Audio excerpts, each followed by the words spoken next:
Saudara sekalian, sekarang saya sudah berada di background relief peristiwa 3 daerah, Tegal, Pemalang, dan Brebes. Mari kita lacak bagaimana sebetulnya peristiwa ini terjadi, sehingga kita akan mendapatkan hikmah dari peristiwa yang cukup heroik dan menghebohkan ini. Silahkan Pak Eko untuk menjelaskan. Ya, terima kasih Pak Taufik.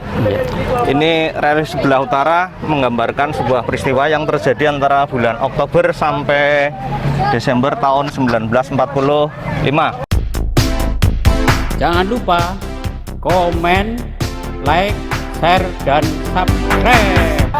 Di mana relief sebelah paling utara di sini ada gambar tukang cukur dengan alat-alat cukurnya. Karena di sini tokoh dalam peristiwa itu tokoh lapangan atau algoritma adalah Kutil. Kutil sebenarnya bukan nama aslinya Pak Taufik. Nama aslinya adalah Sakyani. Kutil itu wadanan kecil. Karena dia gitu. kutilen, maka sampai besar dipanggil Kutil atau wadanan saja. Dan dia sebenarnya anak seorang kemasan dari daerah Taman Pemalang yang ketika di Tegal kemudian pindah di Desa Pesayangan dan nanti buka cukuran di daerah Kajen, buka cukur Kajen.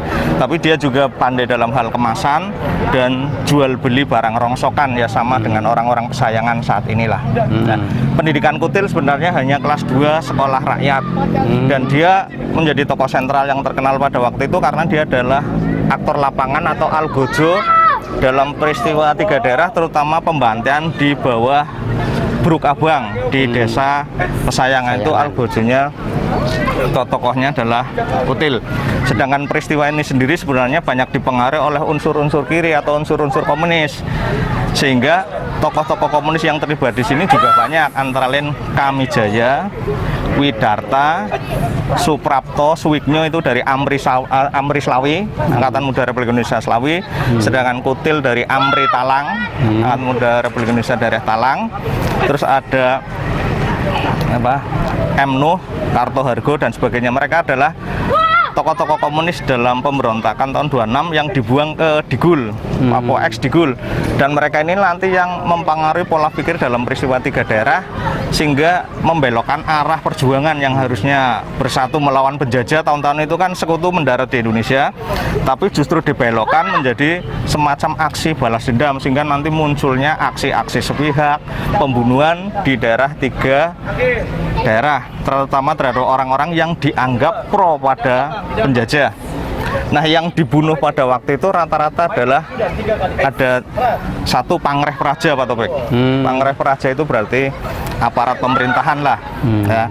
Pangreh Praja yang di sini dibunuh adalah yang pertama tanggal 11 Oktober itu Camat Lebaksiu, Suhada itu dibunuh di daerah Kajen. Yang kedua Camat Adiwerna, Raden Suprapto Sastro Suwarno itu di depan makam Amangkurat. Memang kalau Suprapto itu pada awal pidatonya agak pro pada sekutu, ya, mereka Pamung Praja dibunuh. Yang kedua Indo-Eropa atau orang-orang Eropa, Pak Taufik. Ada 3 tempat pembunuhan orang-orang Indo-Eropa yang cukup banyak di PG Kemanglen, Slawi, SMA 1 depannya itu, Pak Taufik. Oh, dulu PG itu di situ? Iya, di situ PG Kemanglen, pabrik gula Kemanglen. Di situ dibangun semacam panggung dari bambu, dan di situ korbannya 39 orang Indo-Eropa. Dibunuh tanpa sebuah pengadilan, hanya pengadilan rakyat biasa saja. Caranya dijatuhkan dari panggung, nanti bawahnya bambu runcing. Wah, Jadi, mengerikan sekali ya. Iya, jadi muncul aksi-aksi bak dan pembantaian seperti itu. Yang dibawa pulang 7 dari keluarga FB Wits itu setelah dibunuh dimasukkan ke sumur. Sedangkan PG Pangkah 1 Henry Gill itu ditembak. Itu pembunuhan-pembunuhan. Sedangkan yang paling banyak itu di Bruk Abang, Kutil. Bruk Abang. Di situ ada Raden Mas Abu Bakar, itu karena dia zaman Jepang sebagai pengumpul Romusa, yang tugasnya mengumpulkan Romusa, itu juga di situ. Terus Singgih, seorang jaksa, Ihsan Wedana Diwerna, terus Kamsah anak Raden Mas Abu Bakar, dan lain-lain. Pokoknya yang paling banyak di Bruk Abang, makanya kemudian diberi nama Bruk Abang karena sungai itu nanti berwarna merah, tempat pembantan di situ. Tapi nanti yang ringan dalam yang dianggap tidak begitu pro penjajah nanti di Dombreng, Pak Taufik. Dombreng dikatakan Dombreng karena alat musiknya dari tong dan kaleng, jadi dombreng-dombreng. Nah, yang di Dombreng yang cukup ini adalah Raden Ajeng Kardina. Raden Ajeng Kardina itu di Dombreng, Pak Taufik, pada tanggal 4 November. Di Dombreng itu diarak-arak diarak gitu. keliling. Bajunya dilepas, diberi karung goni, diberi kalung-kalung apa itu. Nih, kemudian diarak keliling ke kota Tegal. Kedudukan Kardina waktu itu sebenarnya dia bukan istri bupati. Dia istri Bupati Suyitno Reksonegoro 9 saat tahun 1903 sampai 29. 45 dia sebagai seorang mertua dari Bupati Tegal, Raden Sunaryo. Nah, Kardina itu di Dombreng keliling kota dan berhenti di depan rumah sakit. Itu yang dianggap ringan, dan nanti ditawan, dia diwarna dan dia tidak dibunuh. Makanya ketika dia ketika peristiwa ini selesai, dia kemudian ke Solo Tigo sampai meninggal di sana. Dan dia tidak mau ke Tegal sebenarnya karena trauma dengan peristiwa ini. Tapi nanti makamnya atas permintaan Tegal di makam Amangkurat. Dimakamkan di sana.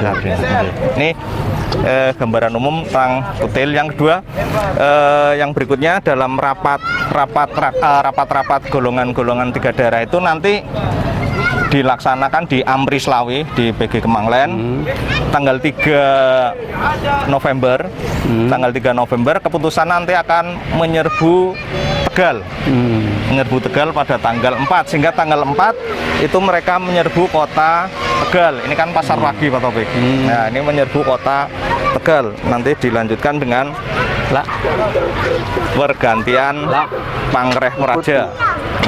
Ini penyerbuan kota Tegal. Praktis memang TKR tidak diperbolehkan untuk mengambil tindakan karena surat dari Gatot Subroto menginstruksikan TKR ditarik ke Pekalongan biar tidak terjadi kontak dengan rakyat untuk fokus di front Semarang. Ini peristiwanya, ini penyerbuan Tegal tanggal 4 November. Yang ini ya? Ini ya, penyerbuan Tegal. Terus dalam penyerbuan itu juga nanti ada yang seperti yang tadi saya katakan, ada yang di Dombreng, ada yang di Banten. Nah, ini yang dibunuh di jembatan Bruk Abang, di Bendungan Pesayangan, dinamakan Bruk Abang karena nanti sungainya berwarna merah. Ini kan Bendungan karena Pesayangan. penuh darah begitu ya? Iya, sehingga nanti namanya Bruk Abang. Ya, pokoknya yang dianggap belum tentu bersalah, hanya dicurigai dulunya membela penjajah, kemudian dibunuh. Ini peristiwa Bruk Abang. Nah, ini algojonya adalah nanti kutil. Jadi ini gambarannya, setelah banyak jasad dan sebagainya. Nah, ini, dan setelah peristiwa ini kemudian terjadi pergantian Pangreh Praja. Jadi jabatan-jabatan pemerintah dari tingkat karsidenan, kabupaten sampai ke bawah nanti diganti semena-mena oleh rakyat. Padahal kan itu bukan wewenang rakyat. Iya. Muhammad Hatta mengatakan bahwa waktu itu rakyat terlalu berdaulat. Urusan pergantian pemerintah kan nanti urusan politik pemerintah pusat. Tapi pada saat peristiwa daerah, rakyat mengganti dengan seenaknya lah, kayak gitu, Pak Taufik.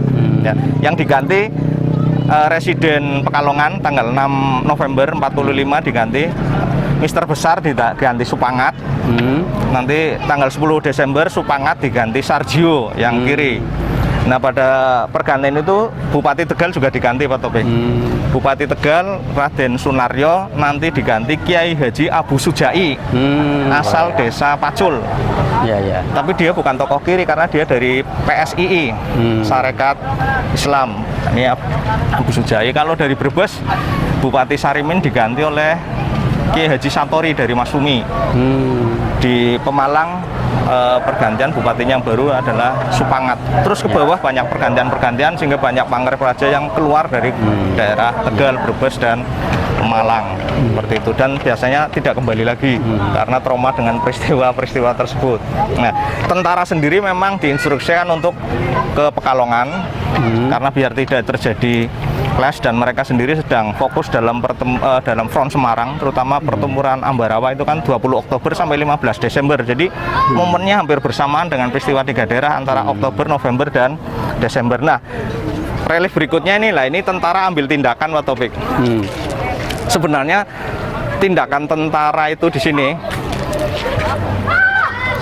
untuk urusan-urusan politik sebenarnya mereka tidak mau ikut ini, cuman mereka tersinggung. Jadi Badan Pekerja 3 daerah seolah-olah terlalu berkuasa terhadap pemerintahan, ya, termasuk tentara sendiri kan dicurigai, sehingga gudang logistik tentara yang sebenarnya untuk keperluan perang di Semarang itu dikunci, disegel. Terus semua kendaraan militer yang keluar masuk Pekalongan harus lapor Badan Pekerja 3 daerah. Nah, yang membuat mereka akhirnya bergerak adalah logistik yang diangkut kereta api kemudian diberhentikan di Pekalongan dan digeledah. Dan TKR sendiri tidak boleh mencoba senjata yang sudah dibetulkan untuk pertempuran di front Semarang, khususnya Ambarawa. Disitulah TKR kemudian tersinggung dan kemudian mengambil tindakan terhadap kontra peristiwa 3 daerah, karena mereka terlalu berkuasa dan justru menyampuri urusan militer yang seharusnya difokuskan dalam pertempuran Ambarawa dan front Semarang, sehingga muncul gerakan kontra. Waktu itu yang pemimpinnya adalah Resimen 17 yang dipimpin oleh Wadiono, ya. Wadiono kemudian mengambil tindakan penangkapan tokoh-tokoh 3 daerah.